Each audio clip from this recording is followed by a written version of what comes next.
In this lecture, I will explain you Born-Haber cycle, spontaneity, irreversible process, reversible process, spontaneous process, non-spontaneous process, entropy change, Gibbs energy, second law of thermodynamics, third law of thermodynamics, and one numerical based on Gibbs energy. Born-Haber cycle ये एक enthalpy diagram है जो कि आयनिक solid के formation की all enthalpy changes को explain करता है during its formation from its constituent elements. इसके एलिमेंट्स की स्टैंडर्ड स्टेट से इसको यानी आयनिक सॉलिड को बनाने में कितने टाइप की एंथैल्पी चेंज इन्वॉल्व होती है, इन सब को एक्सप्लेन करता है। That is Born-Haber cycle. How? Look here. Sodium chloride जो सॉलिड है इसके कॉन्स्टिट्यूएंट एलिमेंट हैं सोडियम एंड क्लोरीन। सोडियम का एक्चुअल स्टेट होता है सोडियम एज ए सॉलिड, जबकि क्लोरीन की जो एक्चुअल स्टेट है that is Cl2 as a gas. First of all sodium जो सॉलिड एटम है वो सोडियम गैसेस एटम में कन्वर्ट होगा बाई टेकिंग एनर्जी जिसे बोलते हैं सब्लिमेशन एनर्जी। तो सोडियम सॉलिड से पहले सोडियम गैस में थ्रू सब्लिमेशन, तो क्या हो गया sublimation energy 108.4 kilojoule for 1 mole. Then this sodium gas convert into sodium gaseous ion after losing 1 electron. तो इलेक्ट्रॉन लूज हो रहा है तो यहाँ पर इन्वॉल्व हुई आयोनाइजेशन एनर्जी जिसकी वैल्यू भी सब्लिमेशन एनर्जी की तरह पॉजिटिव होती है। इलेक्ट्रॉन लूज करने के लिए कैटैन बनाने के लिए सोडियम सॉलिड को पहले सोडियम गैस में कन्वर्ट करना पड़ रहा है क्योंकि सॉलिड एटम से इलेक्ट्रॉन को लूज नहीं कराया जा सकता। देन आफ्टर जो क्लोरीन गैसेस मॉलिक्यूल है उसको क्लोरीन गैसेस एटम में कन्वर्ट करते हैं। That is enthalpy of atomization या bond dissociation energy that is 121 kilojoule per mole. That is again positive चूंकि मॉलिक्यूल को सप्लाई करनी पड़ रही है for the breaking of the bond. Chlorine gases atom 1 electron जो कि सोडियम ने लूज किया उसको गेन करेगा। That is electron gain energy और electron affinity. This will be negative because of the chlorine is gaining the electron. और जब कोई इलेक्ट्रॉन गेन कर रहा है जिसे गेन करेगा वैसा ही वो दिखाई देगा। इलेक्ट्रॉन पर तो चार्ज निगेटिव होता है इसलिए क्लोरीन निगेटिव चार्ज हुआ और इलेक्ट्रॉन लेने की एवज में उसको जो एनर्जी देनी पड़ी है that is electron gain energy. यहाँ पर क्लोरीन गैसेस एटम को एनर्जी देनी पड़ रही है, रिलीज करनी पड़ रही है ताकि वो इलेक्ट्रॉन को गेन कर सके। That is this one is negative and very simple. Electron gain energy is the opposite of the ionisation energy. जब आयोनाइजेशन एनर्जी में एनर्जी एब्जॉर्ब हो रही है डेल्टा एच पॉजिटिव है तो सिंपली इलेक्ट्रॉन गेन करने में एनर्जी निगेटिव होगी, डेल्टा एच की वैल्यू निगेटिव आएगी। From second and fourth sodium ion as a gaseous and chloride ion as a gaseous दोनों जब कंबाइन हो रहे हैं तो बन रहा है sodium chloride solid.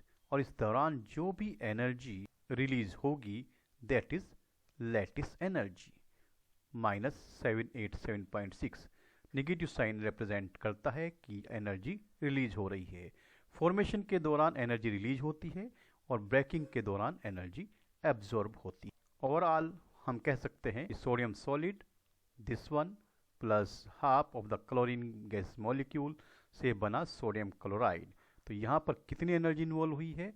Sublimation energy जो पॉजिटिव में है, आयोनेशन एनर्जी, एटोमाइजेशन एनर्जी या बॉन्ड डिसोसिएशन एनर्जी जो पॉजिटिव में है एंड इलेक्ट्रॉन गेन एनर्जी जो कि निगेटिव में है as well as lattice energy जो कि निगेटिव में है। तो ओवरऑल फॉर्मेशन एनर्जी बनता है sublimation energy, ionisation energy, bond dissociation energy, electron gain energy and lattice energy. The sum comes out here -411.2 kilojoule per mole. This negative sign indicate the favorable conditions are these for the formation of sodium chloride. चूँकि compounds के बनने में अगर release energy यानी negative values greater हैं this one is responsible for the better formation. तो यहाँ पर कुल मिलाकर electron gain energy and lattice energy negative values greater हैं in compare to all 3 positive values. यूँ समझ लीजिए नेगेटिव का मतलब है हमें मिल रही है, एटम मॉलिक्यूल छोड़ रहा है तो हमें दे रहा है, और पॉजिटिव का मतलब एटम ने ली है या मॉलिक्यूल ने ली है, तो इस मतलब हमने दी है। हम क्यों ज़्यादा देना चाहेंगे, हम तो ज़्यादा लेना चाहेंगे। That is why this negative enthalpies की जितनी ग्रेटर वैल्यू होगी, this one will be favourable for the formation of any of the compound. Spontaneity किसी प्रोसेस का एक्सटर्नल एजेंसी या सोर्स के थ्रू होना होता है स्पॉन्टेनिटी। स्पॉन्टेनियस प्रोसेस कुछ ऐसे इरिवर्सिबल प्रोसेस जिनमें अपने आप ही होने की टेंडेंसी होती है, या तो इनिशिएशन से पहले या इनिशिएशन के बाद। हम कह सकते हैं विद इनिशिएशन और विदाउट इनिशिएशन, यानी शुरुआत की ज़रूरत हो भी सकती है और शुरुआत की ज़रूरत नहीं भी हो सकती। आगे प्रोसीड करने से पहले बात करते हैं irreversible process as well as reversible process. Irreversible process, इस तरह के प्रोसेस में प्रोसेस को रिवर्स नहीं किया जा सकता। अगर कोई भी चेंज करेंगे तो वो इक्विलिब्रियम को डिस्टर्ब कर देता है।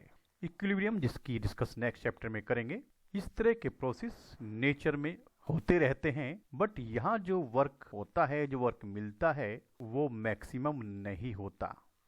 मतलब एफिशिएंसी कम रह जाती है किसी भी सोर्स की, किसी भी एजेंसी की जिससे वर्क हो रहा है।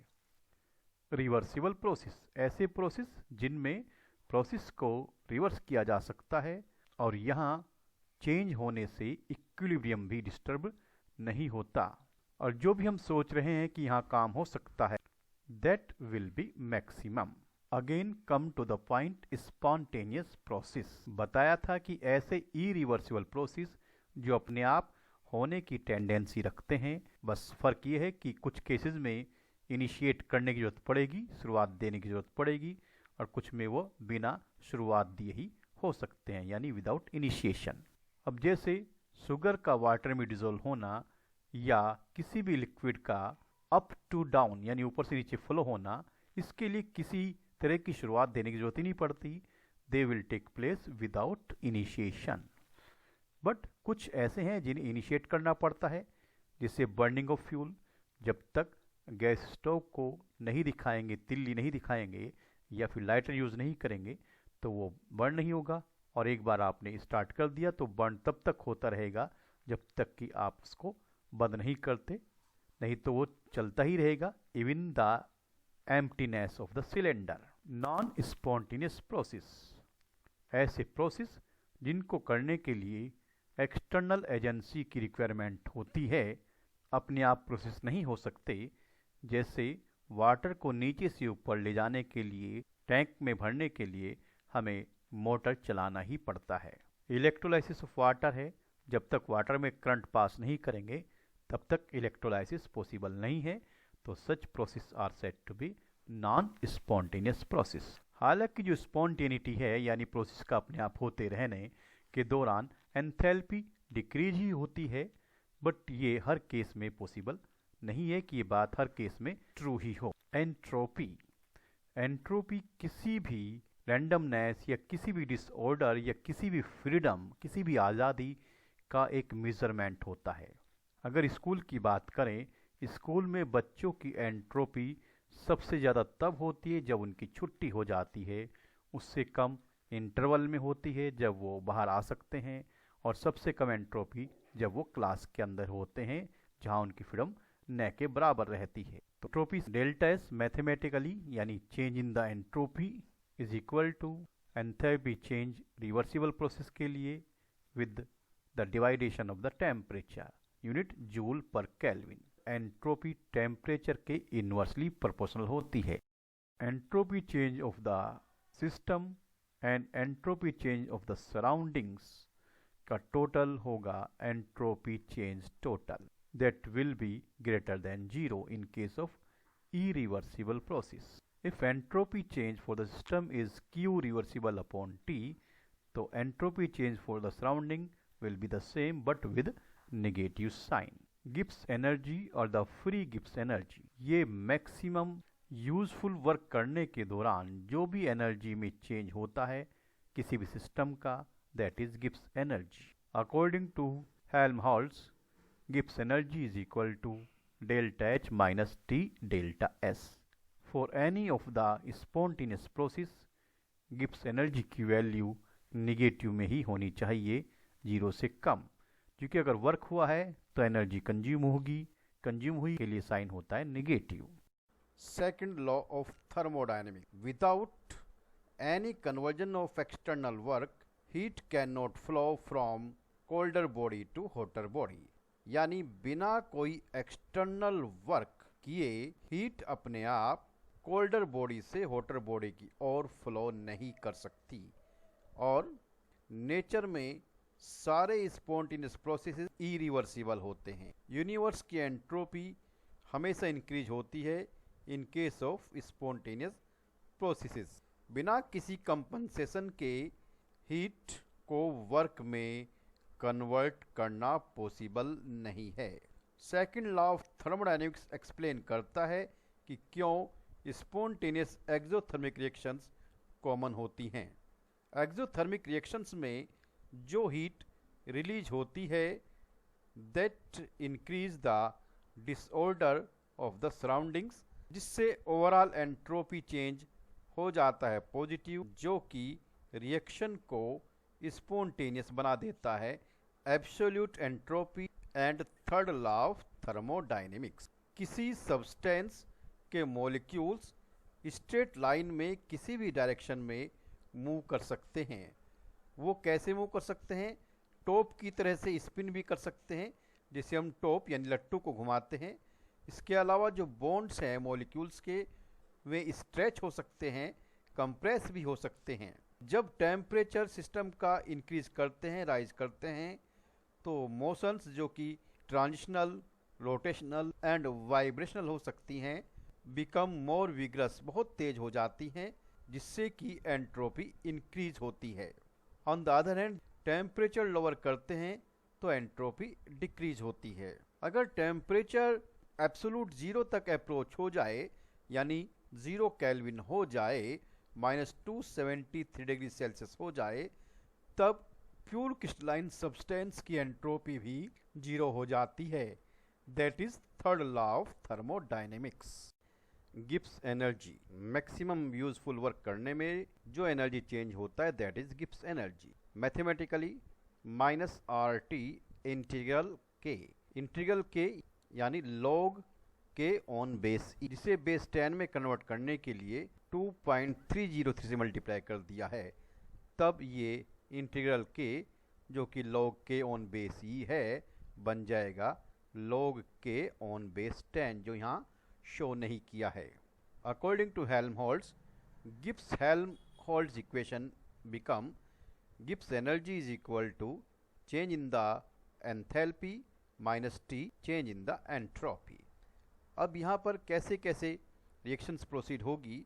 अगर डेल्टा एच निगेटिव है, डेल्टा एस पॉजिटिव है, चूँकि डेल्टा एस पॉजिटिव और यहाँ पर negative, this will negative, delta H negative है ही, तब डेल्टा जी की वैल्यू निगेटिव आनी है, फिर चाहे कोई भी टेम्परेचर हो। तो हम कह रहे हैं, क्या कह सकते हैं कि delta H negative, delta S positive, तो फिर रिएक्शन स्पॉन्टेनियस ही होगी, क्योंकि डेल्टा जी की वैल्यू तो निगेटिव ही आएगी, फिर चाहे टेम्परेचर कुछ भी हो। Second case, delta H negative है, डेल्टा एस भी निगेटिव है, तो उस कंडीशन में रिएक्शंस लो टेम्परेचर पर ही स्पॉन्टेनियस हो सकती है। क्योंकि अगर टेम्परेचर लो होगा, ये वैल्यू कम होगी, तब ये निगेटिव साइन डेल्टा एस के निगेटिव को पॉजिटिव कर देगा। अगर ये वैल्यू कम है तो दिस पॉजिटिव रिजल्ट रहेगा कम, देन डेल्टा एच की निगेटिव वैल्यू इस पॉजिटिव वैल्यू को कन्वर्ट कर देगी निगेटिव में, तो गिब्स एनर्जी निगेटिव में आ जाएगी। We can say reaction spontaneous but low temperature पर।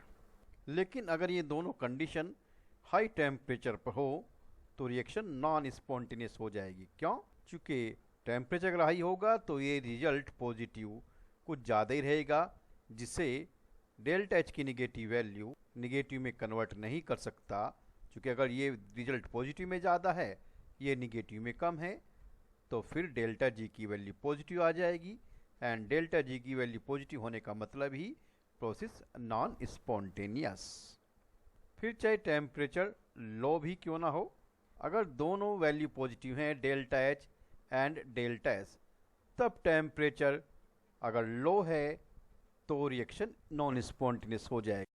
हाई टेम्परेचर पर ये निगेटिव साइन इस पॉजिटिव को निगेटिव कर देगा एंड दिस ओवरऑल निगेटिव इस पॉजिटिव को सब्ट्रैक्शन के बाद रिजल्ट देगा निगेटिव, और गिब्स एनर्जी अगर निगेटिव आ जाती है तो फिर प्रोसेस हो जाता है spontaneous, but that is possible only when temperature high होगा। चूंकि डेल्टा एच पॉजिटिव है, रिजल्ट को निगेटिव लाने के लिए this will become more and more negative. Delta H positive है, डेल्टा एस निगेटिव है, तब डेल्टा जी पॉजिटिव तभी हो सकता है जबकि टेम्परेचर बहुत ज़्यादा हो। अगर टेम्परेचर बहुत ज़्यादा होगा तो निगेटिव टेम्परेचर जो हाई है इस डेल्टा एच निगेटिव को पॉजिटिव कर देगा एंड ओवरऑल रिजल्ट हो जाएगा positive.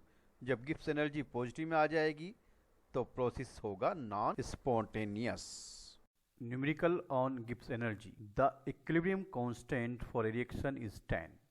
What will be the value of free Gibbs energy given that R is equal to 8.314 joule per Kelvin per mole, temperature 300 Kelvin. On putting the given value in the formula, standard Gibbs energy change is equal to minus 2.303 RT log K जो कि base 10 पर है, 0.2303 as it is. Are की value given है यहाँ से 8.314, temperature given है 300 kelvin, अगर सेल्सियस में होता तो 273 प्लस करके केल्विन में चेंज करना पड़ता, लेकिन यहाँ पर पहले से केल्विन में है, put directly into log constant की वैल्यू यहाँ पर गिवन है 10। This is the equilibrium constant that is given 10।